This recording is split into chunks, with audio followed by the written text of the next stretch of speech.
right, everybody, we can go ahead, graphic from this off. All right, Coach, you had a 17-point lead with 6 minutes to go.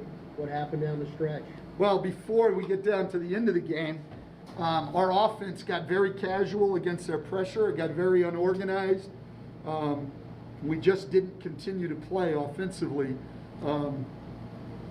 We've had that problem before, and it was bad today.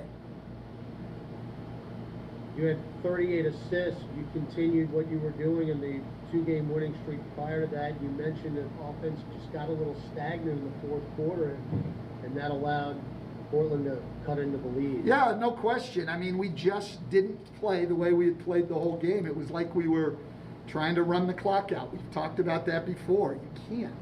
You got to get the ball down the floor and play the game, and we did not do it.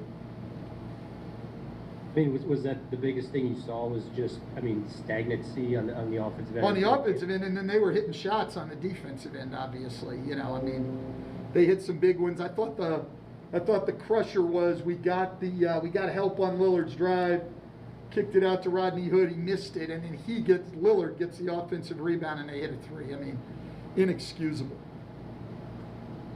Yeah, and this is something we've talked about, you know, multiple times this year. Just what do you think it is about your team, you know, blowing these double-digit leads in some of these games throughout the year? Well, I mean, everybody blows double-digit leads. I guarantee it happened 5 or 6 times today. So it happens all the time. That's not the issue.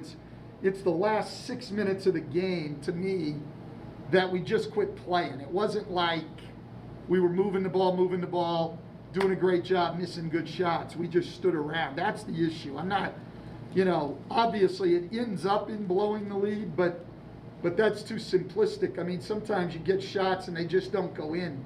That wasn't the case tonight. We just didn't move the ball and execute offensively. And is that a communication issue? Is that an understanding issue? Where are you kind of? We've had games where we finished, as you know, where we finished really, really strong, and you know, so I don't know what it is. I mean, but we didn't do it today. Christian, go ahead. I mean, in the past, when you've had teams that did struggle with like late game execution, I mean, are there ways? I mean, you can fix it besides just going through it in games together. I mean, you fix it by doing what you're supposed to do in games, and we've just got to be a lot better. Look, guys, I'd love to have the answer for you. I don't have it right now. Yeah, I mean, and Dame is obviously extremely difficult to deal with in those late game situations. I guess, you know, what was the decision making for you guys? You know, whether to put Lonzo on them, whether to put Bledsoe on them. You guys were switching it up a little bit. Yeah. In the fourth quarter. Yeah, we were just trying different people. We were trying to switch his pick and rolls. I mean, you can't get within 3 feet of him. That's a problem. You know, he had the one where he just stopped and then fell down, and so they gave him the call. There was no foul there. You know, we've also, that will help us at the end of close games when our guys get older and establish themselves more and start to get some of the calls that Dame gets. All right, thank you, Coach. Appreciate your time.